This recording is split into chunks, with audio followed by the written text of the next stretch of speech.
think, assuming that people have gone through the physical levels and they've come to the heart, although I'm a bit partial, I believe that once you've activated the heart, you should stop going back to the brain.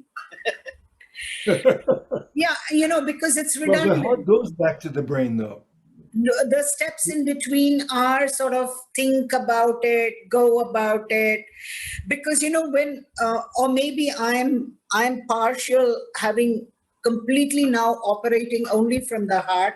Even the brain doesn't work unless the heart tells it to work, which is into the heart, and then realize their truth and found their voice and discovered their vision and worldview and identified whether their worldview is driven by biases or is it free of biases.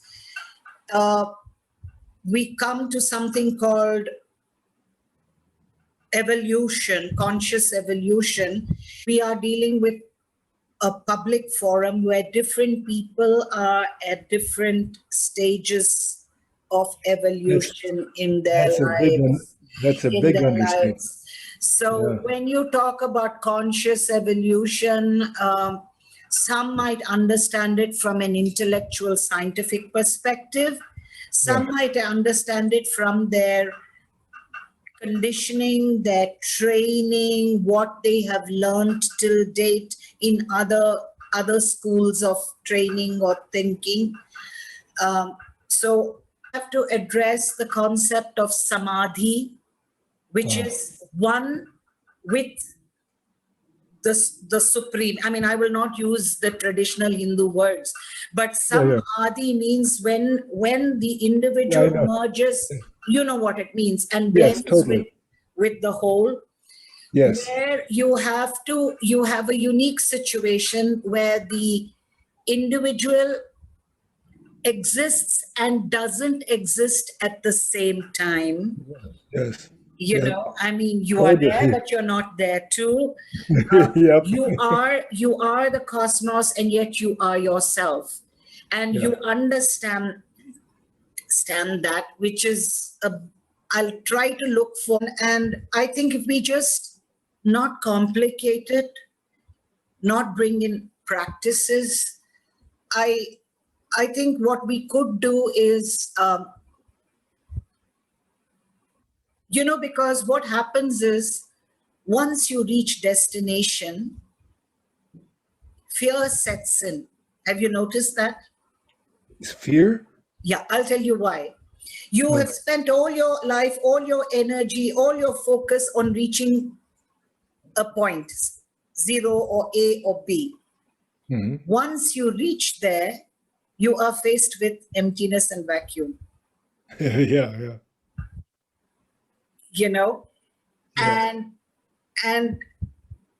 And that is something it's not noticeable, but then that is where the entire need to realize that I don't need any more to take any more journeys.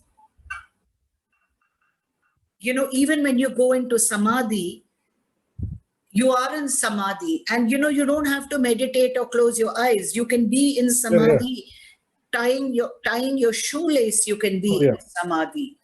Totally.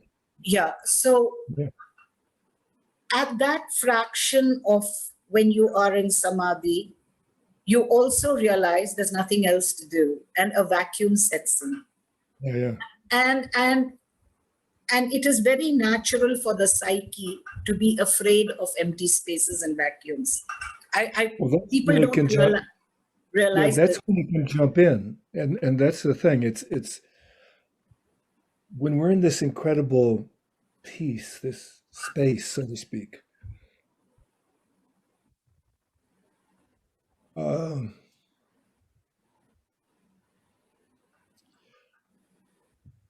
What is conditioned tries to jump back out at you. It's a hard way to express this because in that space, it's not like you have to try to do anything because you are everything, and there's nothing happening in a way. I mean, how do you explain? How do you? Uh, oh, but again, the psyche, that ego kind of a thing, has a hold to a degree until I guess all the some scars go, and then you're just always in that bliss, like Paramahansa Yogananda or Muktananda or whoever. Always only talked about love, nothing else but love. He said, if you Yeah, can get to that state of unconditional love, you are one with the Creator, yeah. and that is it, because it completely changes everything. So, Like is there when I some light to close this and link it with peace? uh, This is the final frontier. I mean, the thing the closing of it is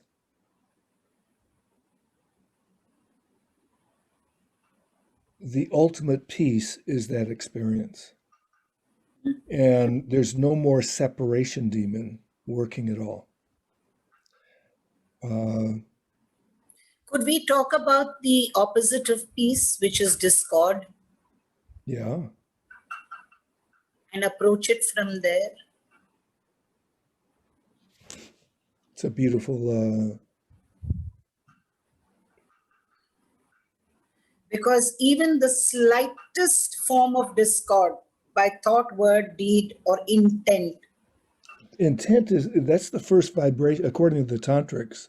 That's the the, first, it's not even the vibration yet, it's the but the intent intent. Yes, that leads to the thought, which leads to the words, which leads to the deeds. yes, yes. So we put that in, Oh, I think that'd be beautiful. and Yes. we, instead of saying go to peace, which is not easy for people to understand, we define discord, and from there go into explaining how the unification and the oneness and the final transformation will not see discord anywhere. Is that okay? Or is that focusing on the negative? I don't know. I'm just Well, showing what's emerging. I don't think we can expose how that like right now we're listening to or reading this, and we're already thinking, and it's keeping us out of this particular space because we've brought uh, attention to that, and it's a separation. Um, Imagine, and here's the important thing is, I believe, to be able to just have this idea about imagine, there is absolutely nothing. You Okay, I can't. would not use imagine, because imagine is Still mental. creating an image. Yeah, Suppose yeah. we say, instead of the word imagine, suppose we say no. Know that there is absolutely nothing there. Yes. That's the key, because it is actually total knowing. You are, it's like the word grok in Robert Heinlein's book, The Stranger in a Strange Land. I love that word because you fully embody and know it. Because once we've had an experience of samadhi, you know it. Now, if we come back out of it, oh, at least we had the taste of honey, you Yeah, know? one does come in and out of samadhi. One cannot, uh, and in the current paradigm of humanity, it doesn't serve humanity to continuously stay in samadhi. You have to come back and help people with your Well, knowing. that's interesting because my feeling when I go to if you probably have never been up to Ganeshpuri, which is about 50 miles out of Bombay, but it's a small little village that Muktananda's guru was at. And he was the guy that wore only a loincloth all year. And he just radiated this incredible energy, and people came there from all over the place. He didn't go anywhere, he just sat. or he walked around, or just, and people would feed him. He wouldn't have to go, ask for this or the other thing. Um, but that radiance, some people can be in that state, I believe, all the time. They're in a body, but the body is like on autopilot. So, like, we have a car and we've got it, the AI is running it. Uh, and that's the image that I have of it. I haven't gotten into that, prolonged state at all. But No, the point what I was saying was traditional Indian philosophy. The spiritual leaders were the world's greatest scientists because they knew how to handle, channel, manage, merge the physical field equally intelligently as they did the non-physical field. So now you need to have people who can go in like this and come out like this, go in like this and come out like this, because uh, that is being needed now, So this is what I tell most of the people I do my meditation with. You are divine. You are a manager, you are partner with creative source. You are full of infinite potential. You can do, have anything in collaboration with the co-creator anytime. Never doubt it, because that is the field that now needs to be built in terms of critical mass. And it's still connected, and that's the essence. And being the physicist you are, knows that.